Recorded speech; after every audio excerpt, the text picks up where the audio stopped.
هو الحبيب الذي ترجى شفاعته لكل حول من الأحوال مقتحم منزه عن شريك في محاسنه فجوهر الحسن فيه غير منقسم يا رب صل وسلم دائما أبدا على حبيبك خير الخلق كلهم. اللہ وحدہ لا شریک کی حمد و ثنا اور حضور سرور کائنات مفخر موجودات زینت بزم کائنات باعث تخلیق کائنات دستگیر جہاں غم گسار زمان حامی بے کساں سید سربراں قائد المرسلین خاتم النبیین احمد مجتبیٰ جناب محمد مصطفیٰ صلی اللہ تعالی علیہ وبارک وسلم کے دربار ناز میں ہدیہ درود و سلام عرض کرنے کے بعد نہایت ہی معزز محتشم حضرات و سامعین، رب ذوالجلال کے فضل اور توفیق سے جمعۃ المبارک کے اس بابرکت اجتماع میں ہم سب کو شرکت کی سعادت حاصل ہو رہی ہے۔ میری دعا ہے رب ذوالجلال ان مقدس لمحات کا صدقہ ہم سب کے گناہوں کو معاف فرمائے اور رب ذوالجلال ہمیں قرآن و سنت کا فہم عطا فرمائے۔ آج کے جمعۃ المبارک میں میری گفتگو کا موضوع ہے حضرت سیدنا فاروق اعظم رضی اللہ تعالی عنہ کا انداز حکمرانی۔ چونکہ ایک روایت کے مطابق 26 ذی الحج کو حضرت فاروق اعظم رضی اللہ تعالیٰ عنہ کی شہادت ہے، اور دوسری روایت کے مطابق یکم محرم الحرام کو حضرت فاروق اعظم رضی اللہ تعالیٰ عنہ کی شہادت ہے۔ تو چونکہ 26 ذی الحج گزر چکی اور یکم محرم کی آمد ہے، تو اسی مناسبت سے آج سیدنا فاروق اعظم رضی اللہ تعالیٰ عنہ کی سیرت کا یہ پہلو کہ آپ کا انداز حکمرانی، طرز حکمرانی کیا تھا، اس کے چند پہلو آج ہم اپنی گفتگو کا موضوع بنائیں گے۔ میری دعا ہے رب ذوالجلال ہمیں اور بالخصوص اسلامی ممالک کے حکمرانوں کو سیرت فاروق اعظم رضی اللہ تعالیٰ عنہ پر عمل کرنے کی توفیق عطا فرمائے۔ خالق کائنات جل جلالہ نے قرآن مجید فرقان حمید میں ہمیں 3 طرح کی اطاعت کا حکم دیا۔ ایک اطاعت رب ذوالجلال کی ہے، وہ بھی ہم پہ لازم ہے۔ دوسری اطاعت رسول اللہ صلی اللہ تعالیٰ علیہ وسلم کی ہے، وہ بھی ہم پہ لازم ہے بحیثیت مسلمان۔ اور تیسری اطاعت اولی الامر، کہ وہ اسلامی ملک کا حکمران جسے سلطنت اسلامی کے امور سونپے جائیں، مسلمانوں کے امور جسے سونپ دیے جائیں، جس کے قدموں پہ خلافت کی ذمہ داری ہو، تو اس کی اطاعت کا حکم بھی رب ذوالجلال نے قرآن مجید فرقان حمید میں دیا۔ اللہ فرماتا ہے یا ایھا الذین آمنو، اے ایمان والو، اطیعوا اللہ، اللہ کی بھی اطاعت کرو، اللہ کے رسول صلی اللہ تعالی علیہ وسلم کی بھی اطاعت کرو، وَأُولِي الْأَمْرِ مِنْکُمْ، اور تم میں سے جسے معاملات مسلمانوں کے سونپ دیے جائیں، جسے خلیفہ بنا دیا جائے، تو اس کی اطاعت بھی تم پر لازم ہے۔ یہاں مطلقاً ہر خلیفہ مراد نہیں ہے، وہ خلیفہ کہ جس نے اللہ اس کے رسول صلی اللہ تعالی علیہ وسلم کی اطاعت میں وقت گزارا اور اللہ اس کے رسول کی اطاعت پہ عمل کرتے ہوئے رسول اللہ صلی اللہ تعالی علیہ وسلم کے بتائے ہوئے اصولوں کے مطابق اس نے خلافت کے نظام کو چلایا، تو اس کی اطاعت ان معاملات میں جو شریعت کے مطابق ہیں، تو رب ذوالجلال قرآن مجید فرقان حمید میں ان کی اطاعت کا بھی اللہ حکم ارشاد فرماتا ہے۔ حضرت فاروق اعظم رضی اللہ تعالیٰ عنہ کا مقام اور مرتبہ اگر نسب کے لحاظ سے دیکھا جائے تو 8ویں پشت میں رسول اللہ صلی اللہ تعالیٰ علیہ وسلم سے ملتا ہے۔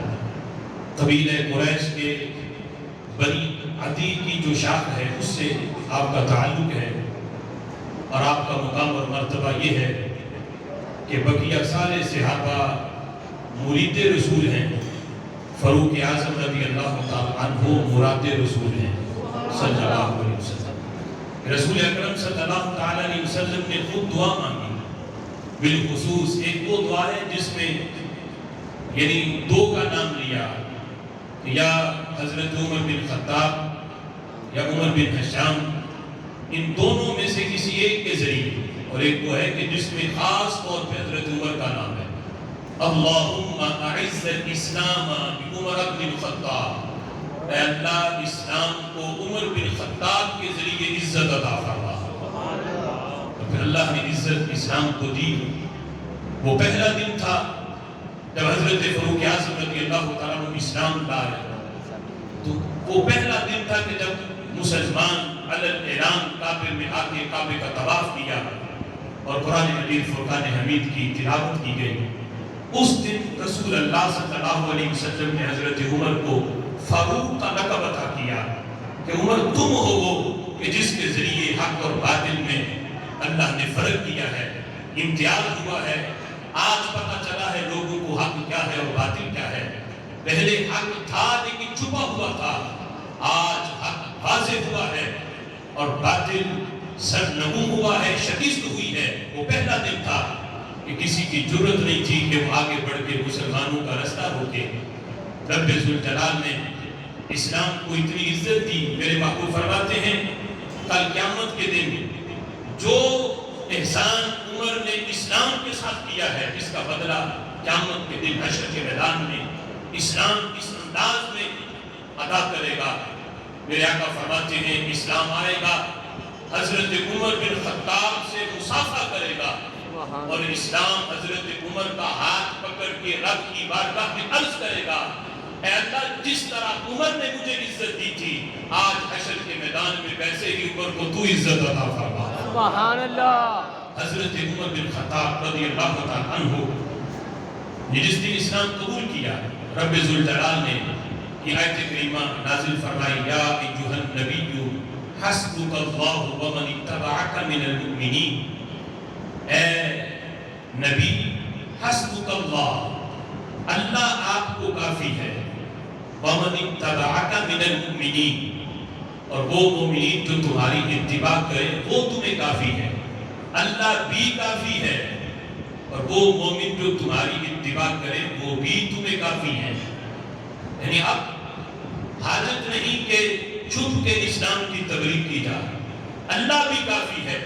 اب اللہ کے کافی ہونے کے بعد تو پھر کسی کی حاجت نہیں رہتی، لیکن میرے رب نے یہ بھی فرمایا اللہ بھی کافی ہے۔ اللہ کے کافی ہونے کا مطلب کیا ہے؟ اللہ چاہے تو ڈائریکٹ بھی بغیر کسی سبب کے بھی مدد تمہاری فرما سکتا ہے، لیکن رب ذوالجلال کا یہ بھی طریقہ ہے، وہ ڈائریکٹ بھی مدد کرتا ہے اور اپنے عمر بن خطاب کے ذریعے بھی مدد فرماتا ہے۔ اللہ بھی کافی ہے، مومنین بھی تمہیں کافی ہیں۔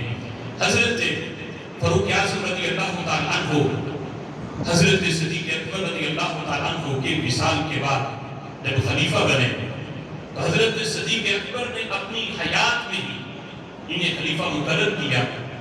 تو جس وقت وصال کا وقت قریب تھا تو حضرت صدیق اکبر رضی اللہ تعالیٰ عنہ لوگوں کو بتانے لگے کہ میں نے عمر بن خطاب کو خلیفہ اس لیے بنایا، اپنا جانشین اس لیے مقرر کیا کہ اگر کل قیامت کے دن اللہ نے مجھ سے یہ سوال کر لیا کہ ابو بکر اتنا اہم معاملہ خلافت کا بغیر کسی کو سونپے ویسے ہی چلے آئے، کسے تم نے خلافت دی تھی؟ تو حضرت صدیق اکبر کہتے ہیں میں اللہ کی بارگاہ میں عرض کروں گا اے اللہ اس وقت امت میں جو سب سے بہترین شخص تھا میں اسے خلافت کی ذمہ داری سونپ کے آیا ہوں. سبحان اللہ. آپ نے پھر پوچھ لیا اس وقت امت میں جو سب سے بہترین تھا ہر لحاظ سے، تقوی اور پرہیزگاری کے لحاظ سے، عدالت کے لحاظ سے، ہر لحاظ سے جو اس وقت امت میں سب سے بہتر تھا حضرت سیدنا فاروق اعظم رضی اللہ تعالیٰ عنہ. تو میں نے انہیں خلافت کی ذمہ داری سونپی. حضرت فاروق اعظم رضی اللہ تعالیٰ عنہ جب مسند خلافت پہ فائز ہوئے تو آپ نے اس انداز میں حکمرانی کی کہ صرف 10 سال کے عرصے میں 22.5 لاکھ مربع میل پہ اسلام کے پرچم کو بلند کیا. 22.5 لاکھ مربع میل آج اگر ان کا حساب کیا جائے تو 7-8 ملک بنتے ہیں. 10 سال کے مختصر سے عرصے میں حضرت فاروق اعظم رضی اللہ تعالیٰ عنہ اتنی دور تک اسلام کے پیغام کو پہنچایا. اسی لیے دور فاروقی کو اسلام کی فتوحات کا دور کہا جاتا ہے. یہ دور فاروقی ہے. اس دور میں جتنی اسلام کی فتوحات ہوئی، جتنی دور تک اسلام پھیلا، کسی اور کے دور میں نہیں پھیلا. یہاں تک کہ باطل کو بھی کہنا پڑا اگر حضرت عمر کو 10 سال مزید مل جاتے تو پوری روئے زمین میں کوئی دوسرا مذہب نظر نہ آتا. شرق و غرب میں جہاں بھی دیکھتے ہر طرف اسلام کا پرچم ہی تمہیں بلند نظر آتا. سبحان اللہ. یہاں تک بھی کہا کہ اگر اسلام کو اس جیسا عمر اور مل جاتا تو روئے زمین پہ ہر طرف اسلام ہی اسلام ہوتا، کوئی دوسرا مذہب نہ ہوتا. حضرت فاروق اعظم رضی اللہ تعالیٰ عنہ رسول اکرم صلی اللہ علیہ وسلم نے جس انداز میں اللہ سے اپنے خلفاء مانگے تھے کہ مجھے ایسے مخلص خلفاء دو، اللہ نے بھی تمام صحابہ، بقیہ سارے صحابہ مخلص تھے، لیکن یہ 4 چن کے دیے. فرمایا یہ 4 وہ ہیں، تمام صحابہ کا نچوڑ اگر دیکھنا ہے تو ان 4 میں دیکھ لو. سبحان اللہ. فرمایا میرے آقا فرماتے ہیں اللہ نے میرے لیے میرے اصحاب چنے اور ان میرے اصحاب میں سے اللہ نے میرے لیے 4 خلفاء بھی چنے. جس طرح رسول اللہ نے اپنے خلفاء مانگے، حضرت فاروق اعظم رضی اللہ تعالیٰ عنہ بھی اپنے دور خلافت میں یہی دعا مانگا کرتے تھے، اے اللہ مجھے مخلص دوست عطا فرما، مجھے مخلص گورنر عطا فرما. اور قیامت تک آنے والے حکمرانوں کو حضرت فاروق اعظم نے یہ اصول دیا کہ اگر اسلامی سلطنت کو مضبوط کرنا چاہتے ہو تو اس کے لیے سب سے پہلا اصول کیا ہے؟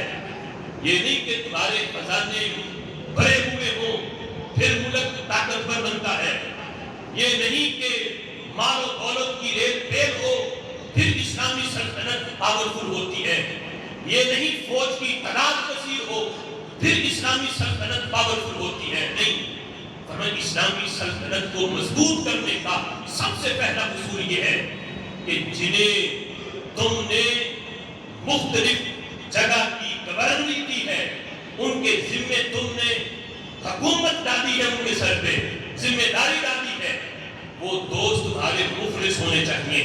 اگر وہ ساتھی تمہیں مخلص میں جائیں تو پھر غیروں کا کوئی خطرہ نہیں رہتا، پھر اسلامی سلطنت مضبوط ہوتی ہے. حضرت فاروق اعظم رضی اللہ تعالیٰ عنہ کا دور خلافت تھا.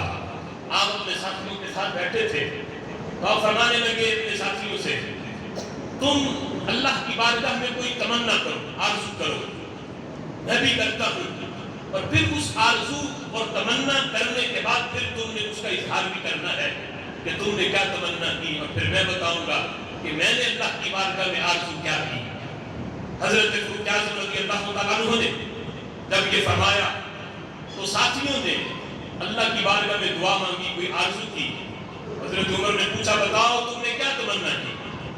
تو ساتھی کہنے لگے ہم نے یہ آرزو کی اللہ کی بارگاہ میں کہ کاش جس مکان میں ہم بیٹھے ہوئے ہیں اگر یہ مکان سارے کا سارا سونے چاندی ہیروں سے بھر جائے، وہ سارے کا سارا ہم اسلام کی سربلندی کے لیے، اللہ کے دین کے لیے ہم قربان کر دیں، اسے خرچ کر دیں، سارے کا سارا. اب یہ کوئی چھوٹی تمنا نہیں تھی، بہت بڑی آرزو تھی. اور یہ بھی اسلام کی سربلندی کے لیے بہت بڑا معاملہ تھا کہ پورا مکان سونے چاندی سے بھرا ہوا ہو، اسے اسلام کی سربلندی کے لیے، اللہ کے دین کے لیے دے دینا۔ حضرت عمر نے جب یہ سنا فرمایا ٹھیک ہے تمہاری یہ تمنا ہے، لیکن آؤ میں تمہیں بتاؤں میں نے تمنا کیا کی ہے۔ حضرت عمر رضی اللہ تعالیٰ عنہ فرمانے لگے میری آرزو یہ ہے فَأَمَّا أَنَا أَتَمَنَّى رِجَالًا مِثْلَ أَبِي عُبَيْدَةَ وَمُعَاذِ بْنِ جَبَلٍ وَحُذَيْفَةَ بْنِ يَمَانٍ۔ میری تمنا یہ ہے دین اسلام کی سلطنت کو اگر مضبوط کرنا ہے تو میں نے رب سے تمنا کی ہے اے اللہ مجھے عبیدہ بن جرح جیسا مجھے گورنر دے دے، ان جیسا مجھے اور گورنر دے، معاذ بن جبل جیسے اور حضرت حذیفہ بن یمان جیسے مجھے اور لوگ دے دے، اسلام کی سربلندی اور اسلام کا پرچم میں مزید دور تک میں لہرا سکتا ہوں۔ اگر اس جیسے مخلص دوست مجھے مل جائے، حضرت ابو عبیدہ جیسے، معاذ بن جبل جیسے اور حضرت حذیفہ بن یمان رضی اللہ تعالیٰ عنہ جیسے ساتھی مزید مل جائیں تو اسلام کا پرچم مزید بلند ہو سکتا ہے، مزید فتوحات ہو سکتی ہیں، مزید سلطنت وسیع ہو سکتی ہے۔ حضرت فاروق اعظم رضی اللہ تعالیٰ عنہ نے جن کا نام لے کے مثال پیش کی کہ ان جیسے لوگ مجھے مل جائیں تو پھر لوگوں کے سامنے ان کا امتحان بھی لیا۔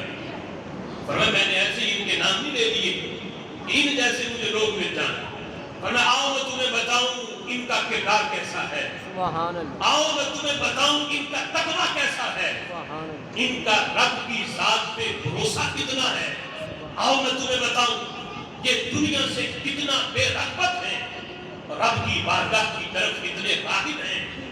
حضرت فاروق اعظم نے وہیں بیٹھے بہت سوال ان تینوں کی طرف بھیجا، حضرت ابو عبیدہ کی طرف، حضرت معاذ بن جبل کی طرف، حضرت حذیفہ بن یمان کی طرف مال بھیجا، تحفۃ بھیجا۔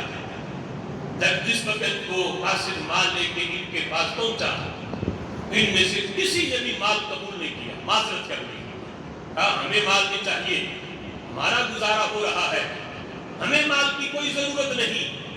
ہاں مسلمانوں کا بیت المال خالی ہے، بیت المال میں مال کی حاجت ہے، جس نے یہ مال بیچا اس سے پوچھو، مجھے تو نہیں چاہیے، ہاں یہ مال میں مسلمانوں کے بیت المال میں جمع کروا دیتا ہوں۔ سبحان اللہ۔ آج اگر ہمارے حکمرانوں کو دوسرے ممالک سے تحائف ملے تو اصول تو یہ ہے کہ حکمران ہوتے ہوئے اگر دیگر ممالک سے تحائف ملتے ہیں تو وہ ذاتی ملکیت نہیں ہوتے، وہ بیت المال میں جمع کیے جاتے ہیں۔ لیکن یہاں تو مال بیچا جا رہا تھا ان گورنروں کو تحفہ ذاتی حیثیت سے، انہوں نے کہا نہیں ہم نہیں دیں گے، ہمیں حاجت نہیں، انکار کر دیا اور خود مشورہ دیا کہ بیت المال میں اس کو جمع کروا دیا جائے، بیت المال میں رکھ لیتا ہوں تاکہ تمام مسلمانوں کو جو ہے اس سے فائدہ ہو۔ آج تو بیت المال میں مال ہو تو وہ بھی اونے پونے میں ہمارے حکمران اسے خرید لیتے ہیں اور پھر باہر اس کو مہنگے داموں اسے بیچ کے اپنے بینک اکاؤنٹ جو ہے وہ بھرتے ہیں۔ نام ریاست مدینہ کا لینا بڑا آسان ہے، بولے والے مسلمانوں کو یہ نام لے کے دھوکہ دینا آسان ہے۔ حقیقی معنوں میں طرز فاروقی اپنانا، اگر 1% بھی ہمارے حکمران طرز فاروق اعظم رضی اللہ تعالیٰ عنہ اپنا لیں یا اپنایا ہوتا تو آج پاکستان کی معاشی صورتحال یہ نہ ہوتی، آج پاکستان کی صورتحال یہ انداز نہ ہوتا، آج خزانے خالی نہ ہوتے۔ وجہ یہ ہے کہ نام تو فاروق اعظم کا لیا گیا، ان کے حکمرانی کی مثالیں تو دی گئی، لیکن حقیقی طور پہ اس پہ عمل نہ کیا گیا۔ سلطنت مدینہ کی ریاست کا نعرہ تو لگایا گیا، لیکن یہ پڑھا نہ گیا کہ ریاست مدینہ میں ہوتا کیا ہے۔ ریاست مدینہ جنہوں نے بنائی تھی انہوں نے تو یہاں تک کہا تھا اگر دریائے نیل کے کنارے کوئی کتا بھی بھوکا مر گیا تو عمر کو اس کا بھی حساب دینا پڑے گا۔ یہ انداز تھا ان کا۔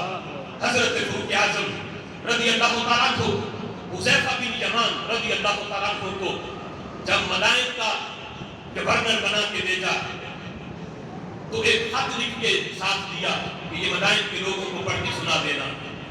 حضرت حذیفہ بن یمان جب مدائن پہنچے بہت سے لوگ استقبال کے لیے کھڑے تھے۔ حضرت حذیفہ بن یمان نے خط سنایا، اس میں لکھا تھا کہ آج سے یہ حذیفہ بن یمان تمہارا گورنر ہے، جو یہ تمہیں کہے تم نے یہ سمجھنا ہے کہ وہ حکم تمہیں فاروق اعظم دے رہے ہیں، ان کی اطاعت کرنی ہے۔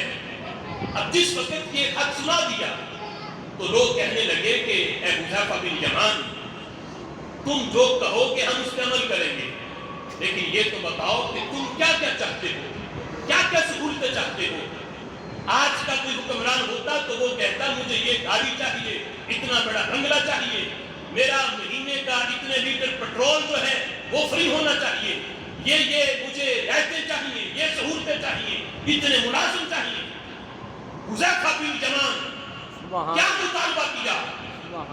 گورنر فاروق اعظم رضی اللہ تعالیٰ عنہ، جن کی تربیت میرے نبی نے فرمائی، پھر صدیق اکبر نے فرمائی، پھر حضرت فاروق اعظم رضی اللہ تعالیٰ عنہ نے فرمائی، کیا مانگا، مطالبہ کیا کیا؟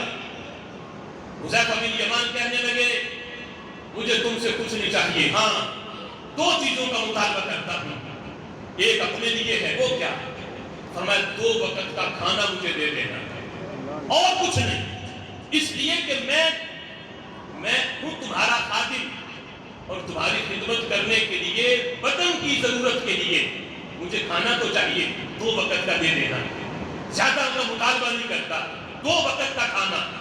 اور فرمایا جس سواری پہ میں بیٹھ کے آیا ہوں اسے چارہ کھلا دینا، بس اس کے علاوہ کوئی مطالبہ نہیں۔ حذیفہ بن یمان جتنا عرصہ مدائن میں آپ نے گورنری کی، جب وہ مدت ختم ہوئی واپس آنے لگے، حضرت فاروق اعظم نے یہ بھی لکھ کے دیا تھا اتنے سال تم نے وہاں رہنا ہے۔ جب وقت پورا ہوا حضرت حذیفہ بن یمان کا وہاں سے واپس آنے کا جب وقت تھا، واپس جب مدینہ شریف میں آ رہے تھے، حضرت فاروق اعظم رضی اللہ تعالیٰ عنہ جھاڑیوں میں چھپ گئے،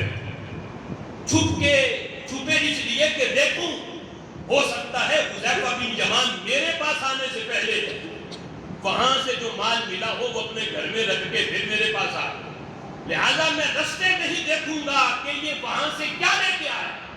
جاتے ہوئے تو صرف بدن پہ ایک سوٹ تھا، اس کے سوا کچھ نہیں، یا وہ سواری تھی جو میں نے وہاں جانے کے لیے دی تھی۔ اب دیکھوں کہ واپس جو آ رہا ہے تو کتنا ساز و سامان، کتنے تحائف لے کے آ رہا ہے۔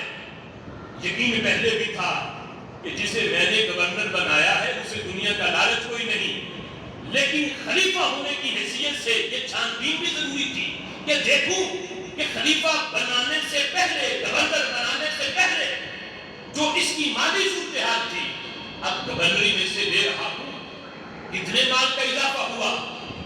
آج تو افسوس ہمارے ملک کے اندر تو یہ حساب و کتاب ہی نہیں کہ جسے ہم ملک کا وزیر اعظم یا صدر بنا رہے ہیں، ہم پہلے دیکھیں کہ بننے سے پہلے اس کے پاس کیا ہے، اور جب وقت پورا ہوگا پھر اس کی ملکیت میں کتنا اضافہ ہوا تو پوچھا جائے بتاؤ یہ کہاں سے لیا، یہ کہاں سے لیا۔ اگر یہ حساب و کتاب ہوتا تو آج پاکستان میں کوئی بھوکا نہ سوتا، اگر ہمارے حکمرانوں کا یہ اقتصاد ہوتا تو معاشی صورتحال آج یہ نہ ہوتی۔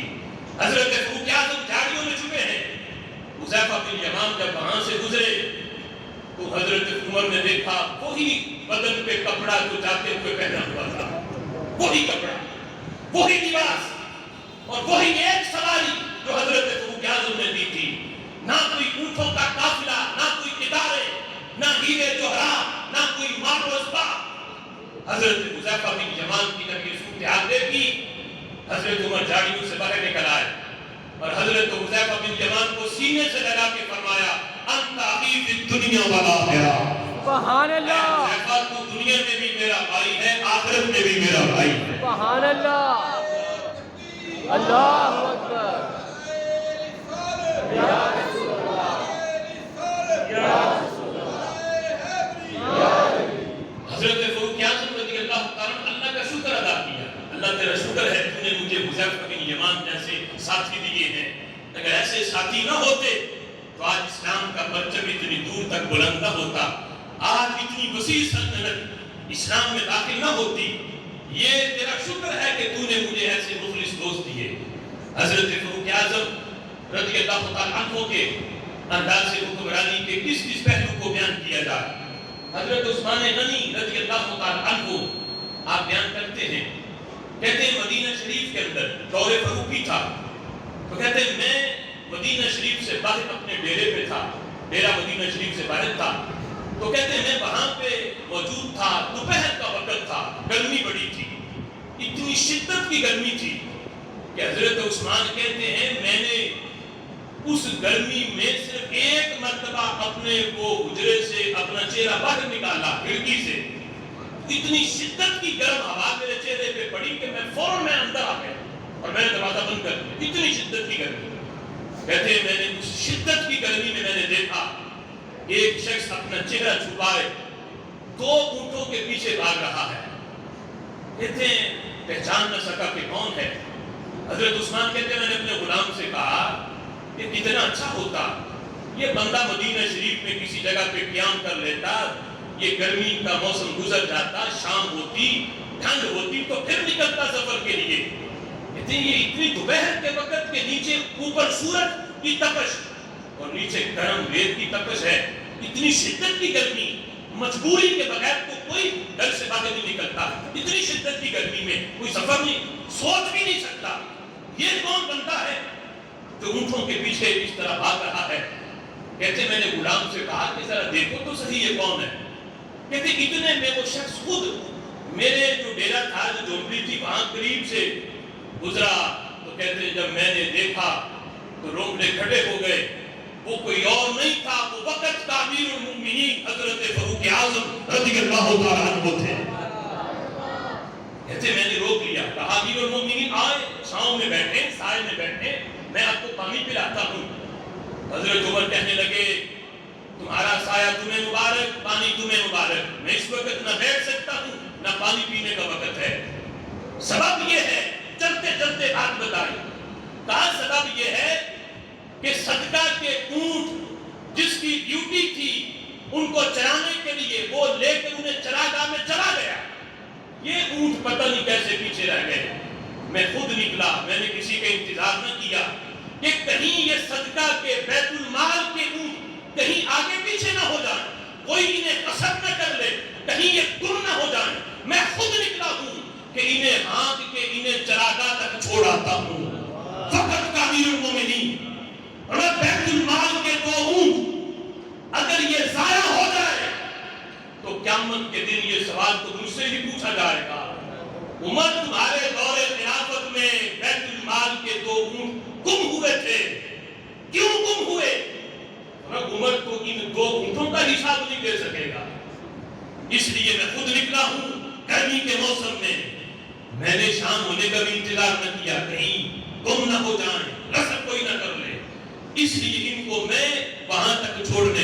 حضرت عثمان غنی کہتے ہیں حضرت فاروق اعظم کے اس عمل نے ہمیں مشقت میں ڈال دیا کہ وقت کا امیر المومنین اور بیت المال کی اتنی فکر۔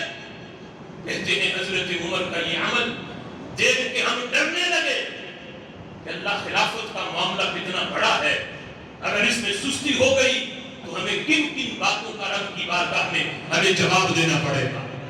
حضرت فاروق اعظم رضی اللہ تعالیٰ عنہ کے بارے میں اسی لیے حضرت عبداللہ ابن عباس کہا کرتے تھے اکثر ذکر عمر کا ذکر کثرت سے کیا کرو، لوگوں عمر کا ذکر کثرت سے کیا کرو۔ کیوں؟ عمر کا ذکر کرنا یوں ہے جیسے عدل کا ذکر کرنا ہے، سبحان اللہ۔ عمر کا ذکر کرنا یوں ہے جیسے عدل کا ذکر کرنا، اور فرمایا عدل کا ذکر کرنا یوں ہے جیسے رب ذوالجلال کا ذکر کرنا ہے، سبحان اللہ۔ لہذا ذکر عمر کا کرو گے اللہ تمہیں اپنے ذکر کرنے کا ثواب عطا فرمائے گا، سبحان اللہ۔ حضرت سیدنا فاروق اعظم رضی اللہ تعالیٰ عنہ کا تقویٰ اور بیت المال کی حفاظت کس قدر آپ کا انداز تھا۔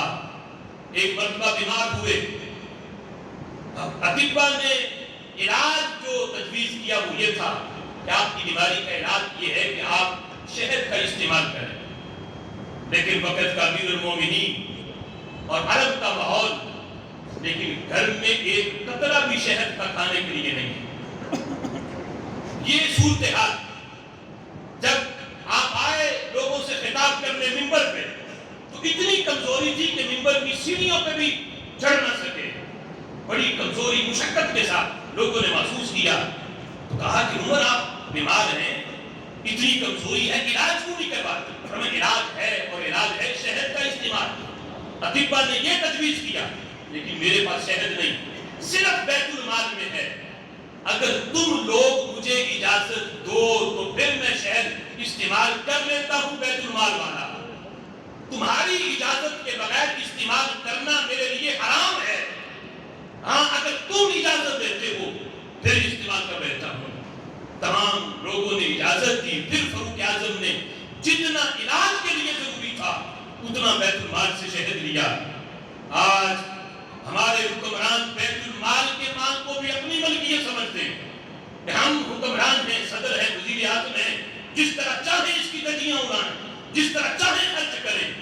امیر المومنین نے بتایا وقت کا حکمران وہ بیت المال کا مالک نہیں ہوتا، اس کا محافظ ہوتا ہے، اس کی ذمہ داری ہے کہ اس کی حفاظت کرے، اپنی ذات کے لیے بھی ایک پیسہ وہ اس سے خرچ کرنا لوگوں کی اجازت کے بغیر وہ اس کے لیے جائز نہیں، حرام ہے۔ ہاں اتنا لے سکتا ہے جتنا اس سے تنخواہ بنتی ہے یا پورے مہینے کی جو اجرت بنتی ہے اتنی لے سکتا ہے، اور اس سے زائد لے گا تو یہ اس کے لیے حرام ہوگا، اس لیے کہ یہ اس کی ملکیت نہیں، یہ تمام مسلمانوں کی ملکیت ہے۔ حضرت فاروق اعظم رضی اللہ تعالیٰ عنہ نے ایک مرتبہ، آپ کی صورتحال یہ تھی جب آپ کسی کو کسی علاقے کا گورنر بناتے تو آپ اسے بتائے بغیر اس کے علاقے میں جاتے اور وہاں کے لوگوں کو اس علاقے کی مسجد میں جمع کرتے اور پھر اپنے گورنر کا ٹیسٹ لیتے، لوگوں سے پوچھتے یہ جو میں نے تم پہ گورنر بنا کے بھیجا تھا اس نے تمہارے امور کی حفاظت کی، تمہاری خدمت کی یا نہیں کی، یا اپنی خدمت کرواتا رہا؟ لوگوں سے پوچھتے کہ اس سے تمہیں کوئی شکایت تو نہیں؟ اگر لوگ بتاتے تو فوری طور پہ جو گورنر کی شرعی صداقت تھی اسے سزا دی جاتی، گورنر کو معذور کیا جاتا۔ اسی طرح حضرت فاروق اعظم رضی اللہ تعالیٰ عنہ نے جب حضرت سعید بن عامر رضی اللہ تعالیٰ عنہ کو کسی علاقے کا گورنر بنا کے بھیجا تو 5-6 ماہ کے بعد اس علاقے میں گئے، جا کے اعلان کیا کہ سارے لوگ مسجد میں جمع ہو جائیں۔ جب سارے لوگ مسجد میں جمع ہو گئے، حضرت سعید بن عامر کو بھی اپنے ساتھ بٹھایا، لوگوں سے کہا کہ میں نے ان کو گورنر بنا کے تمہارے پاس بھیجا تھا، اگر ان سے کسی کو کوئی شکایت ہو تو مجھے بتاؤ۔ لوگوں نے کہا کہ ہاں ہمیں ان سے 4 شکایتیں ہیں، 4 شکایتیں ہیں ہمیں ان سے۔ فرمایا بتاؤ کیا شکایت ہے؟ لوگ کہنے لگے پہلی شکایت یہ ہے کہ جب سعید بن عامر نئے گورنر بن کر آئے تھے تو فجر کی نماز پڑھ کے مسجد میں بیٹھ جاتے، ہمارے شکایتیں سنتے، ہمارے مسائل سنتے، حل کرتے۔ اب ہمیں شکایت یہ ہے کہ یہ فجر پڑھ کے فوراً گھر چلے جاتے ہیں، فوراً گھر جاتے ہیں اور پھر اشراق چاشت کے وقت کے دوبارہ مسجد میں آتے ہیں۔ ہمیں اتنا وقت انتظار کرنا پڑتا ہے، پہلے فجر کے فوراً بعد ہم مسئلے حل کروا لیتے تھے، اب یہ آتے ہیں اشراق چاشت کے وقت، فجر کے بعد گھر جاتے ہیں۔ اور دوسری شکایت یہ ہے پہلے یہ رات کے وقت بھی ملا کرتے تھے جب نئے آئے تھے، اب صورتحال یہ ہے کہ رات کو تو یہ ٹائم ہی نہیں دیتے، رات کو اگر ہمیں کوئی کام پڑ جائے تو رات میں ملتے ہی نہیں، دن کے وقت ملتے ہیں۔ اور تیسری شکایت یہ ہے کہ پورے ہفتے میں ایک دن تو ملتے ہی نہیں، اپنے گھر سے ہی نہیں نکلتے، ملاقات ہی نہیں کرتے کسی سے۔ اور چوتھی شکایت یہ ہے کہ جب روتے ہیں بسا اوقات تو اتنا روتے ہیں، روتے روتے بے ہوش ہو جاتے ہیں، پھر کئی لمحے انہیں ہوش ہی نہیں آتا، اور ہمیں اپنے مسائل حل کروانے ہوتے ہیں اور یہ بے ہوش ہو جاتے ہیں، تو کس سے جا کے مسائل حل کروائیں؟ یہ 4 شکایتیں لوگوں نے جب حضرت سعید بن عامر رضی اللہ تعالیٰ عنہ کی پیش کی حضرت عمر کو، حضرت عمر نے کھڑا کر لیا لوگوں کے سامنے. فرمایا سعید، یہ لوگ شکایتیں کر رہے ہیں، انہیں 4 شکایتیں ہیں تم سے، تمہارے پاس ان کا کیا جواب ہے؟ حضرت سعید بن عامر کہنے لگے، اے عمر، اگر آپ مجھ سے ان کے بارے میں نہ پوچھتے تو میں کبھی ان کی ان شکایتوں کا جواب نہ دیتا. پوچھا آپ نے ہے اور میرا حق بنتا ہے، آپ وقت کے امیر المومنین ہو اور میرا حق بنتا ہے کہ میں اپنی مجبوری آپ کو سناؤں. اگر آپ نہ ہوتے، کوئی اور پوچھتا تو یہ میرا اور میرے رب کا راز تھا، میں کبھی اس کو ظاہر نہ کرتا لوگوں پہ. فرمایا کہ پہلی شکایت کہ پہلے میں فجر کے بعد بیٹھتا تھا، اب نہیں بیٹھتا، اشراق تاشد کے وقت آتا ہوں. تو فرمانے لگے میری مجبوری ہے، اور مجبوری یہ ہے کہ میری بیوی بیمار ہو گئی ہے، معذور بھی ہے، کمزور بھی ہے، اور اتنی بیمار ہے کہ وہ بستر سے اٹھ بھی نہیں سکتی، یہاں تک کہ بیت الخلا تک بھی خود چل کے نہیں جا سکتی. پہلے وہ گھر کے کام کاج خود کرتی تھی. میں اتنا غریب ہوں کہ میں نوکر بھی کوئی نہیں لگ سکتا. جب فجر کا نماز میں پڑھ لیتا ہوں، مجھے فکر ہوتی ہے گھر کے کام کاج کرنے ہیں، میں فوراً گھر جاتا ہوں، گھر میں جا کے اپنے ہاتھوں سے جھاڑو دیتا ہوں، پھر آٹا گوندتا ہوں، روٹی بناتا ہوں، بیوی کو بیت الخلا تک لے کے جاتا ہوں، اس کی جو ضرورت ہے اسے پورا کرتا ہوں، کھانا بناتا ہوں، کھانا بنا کے اپنے ہاتھ سے کھلا کے پھر میں مسجد میں آتا ہوں. تو اتنی دیر لگ جاتی ہے کہ اشراق الچاس کا وقت آ جاتا ہے. اتنے کام کرنے ہوتے ہیں. اگر میری یہ مجبوری نہ ہوتی تو میں کبھی فجر کے پڑھ کے گھر نہ جاتا، اس لیے جاتا ہوں. فرمائے لوگوں کی جو دوسری شکایت ہے کہ میں پورا ہفتے میں 1 دن میں گھر سے باہر نہیں نکلتا، لوگوں کو ٹائم ہی نہیں دیتا. فرمائے عمر، یہ لوگوں نے میرے حال جو کشیدہ تھے انہیں ظاہر کر دیا اور مجھے بتانا پڑ رہا ہے. فرمانے لگے عمر، میں نے پہلے بتا دیا غریب ہوں، غریبی بڑی ہے. یہ جوڑا بدن پہ جو دیکھ رہے ہو یہ صرف ایک ہی ہے، پورا ہفتہ پہنتا ہوں، ہفتے میں 1 دن اس جوڑے کو میں نے دھونا ہوتا ہے. سردی کا موسم ہے، جلدی خشک نہیں ہوتا، تو اپنے گھر میں بیوی کے کپڑے پہن کے کونے میں بیٹھا رہتا ہوں، شام تک اس کے سوکھنے کا انتظار کرتا ہوں. جب یہ سوکھتا ہے پھر پہن کے باہر نکلتا ہوں. حضرت عمر نے جب یہ سنا تاروں کے تار رونے لگے. ہچکی بند کی حضرت عمر کی. روتے روتے پھر پوچھا، اے عامر، سعید بن عامر، یہ بتاؤ ان کی جو تیسری شکایت ہے تم سے کہ تم رات کے وقت نہیں ملتے، دن کے وقت ملتے ہو. حضرت عامر، سعید بن عامر کہنے لگے، داڑھی پکڑ لی حضرت سعید بن عامر نے اور داڑھی پکڑ کے کہنے لگے، عمر دیکھو اس پوری داڑھی میں ایک بال بھی تمہیں کہیں کالا نظر آتا ہے؟ دیکھو ساری سفید ہو چکی. داڑھی میں تو ایک بال سفید آ جائے تو وہ موت کا قاصد ہوتا ہے، میری تو ساری سفید ہو چکی. مجھے یہ بھی خطرہ ہے، خوف ہے، موت ہر وقت میرے سر پہ ہے. سوچتا ہوں ابھی وقت آ جائے گا، ابھی وقت آ جائے گا. فرمایا دن کو میں اپنے رعایا کو راضی کرتا ہوں، رات مصلے پہ بیٹھ کے اپنے رب کو راضی کرتا ہوں. فرمایا رات میں نے مختص کر دی اپنے رب کے لیے، رات میں ٹائم نہیں دیتا، اس لیے کہ موت کا پتہ کوئی نہیں. داڑھی ساری سفید ہے، اب وقت قریب ہے، آخرت کے لیے بھی تو تیاری کرنی ہے. اس لیے ساری رات مصلے پہ بیٹھ کے اپنے رب کو مناتا ہوں، اسے راضی کرتا ہوں، اس لیے رات کو ٹائم نہیں دیتا. حضرت عمر کے رونے میں مزید اضافہ ہوا، داڑھی آنسوؤں سے تر ہو گئی. روتے روتے پھر پوچھا، اے سعید بن عامر، چوتھی شکایت نہیں ہے کہ تم روتے ہو، روتے روتے بے ہوش ہو جاتے ہو، پھر کئی کے لمحے ہوش نہیں آتا اور انہوں نے مسائل حل کروانے ہوتے ہیں. اللہ اکبر. حضرت سعید بن عامر کہنے لگے، عمر کیا کروں، 40 سال کی میری عمر تھی جب میں نے اسلام قبول کیا. 40 سالہ زندگی میں نے کفر میں گزارے، گناہوں میں زندگی بسر کی. وہ 40 سالہ زندگی جب مجھے یاد آتی ہے تو مجھے خود پہ کنٹرول نہیں رہتا. وہ 40 سال کے گناہ جب یاد آتے ہیں تو پھر اپنے اوپر کنٹرول نہیں رہتا. ہوتا ہوں اپنے گناہ یاد کر کے پھر میں بے ہوش ہو جاتا ہوں. اگرچہ رسول اللہ کا یہ فرمان بھی سنا ہوا تھا کہ اسلام جو ہے وہ سارے گناہ مٹا دیتا ہے جو اسلام سے پہلے کیے ہوئے ہوں، لیکن یہ سعید بن عامر کا تقویٰ ہے. کہتے ہیں وہ 40 سال کے گناہ جب یاد آتے ہیں تو پھر خود پہ کنٹرول نہیں رہتا. پھر میں رو رو کے بے ہوش ہو جاتا ہوں، مجھے پتہ ہی نہیں چلتا. اے عمر، اس میں میرا تو کوئی قصور نہیں. اب جس وقت یہ چاروں شکایتوں کی وجہ بیان کر دی تو سعید بن عامر کے جملے سنو. عرض کرتے ہیں عمر، میں نے وجہ بیان کر دی ہے، اب اس کے باوجود بھی اگر کوئی میری سزا بنتی ہے تو جلدی سناؤ.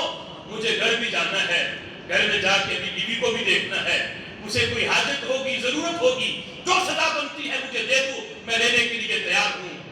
حضرت عمر نے کیا سزا دی؟ حضرت عمر نے ہاتھ بلند کیے اور اللہ کی بارگاہ میں دعا مانگی، اے اللہ مجھے سعید بن عامر جیسے کوئی 5-6 گورنر اور عطا فرما دے. آج تو 22.5 لاکھ مربع میل پہ میں نے اسلام کا پرچم گاڑ دیا ہے، بلند کر دیا ہے. اللہ اس جیسے ساتھی اور دے دے، مزید اتنی سلطنت میں اضافہ کر دوں گا. اس جیسے مجھے ساتھی مل جائے.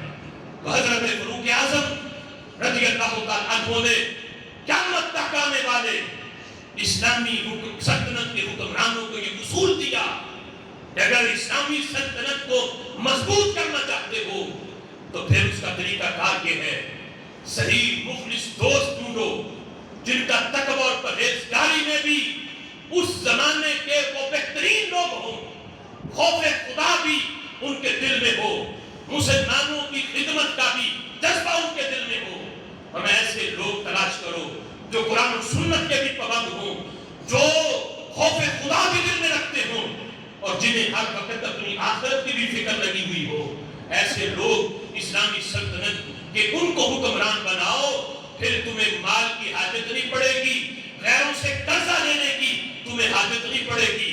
رب ذوالجلال تمہارا مددگار ہوگا اور تم دنیا کے آخری کونے تک اسلام کا پرچم تم لہرا سکتے ہو. سبحان اللہ. رب ذوالجلال کی بارگاہ میں دعا ہے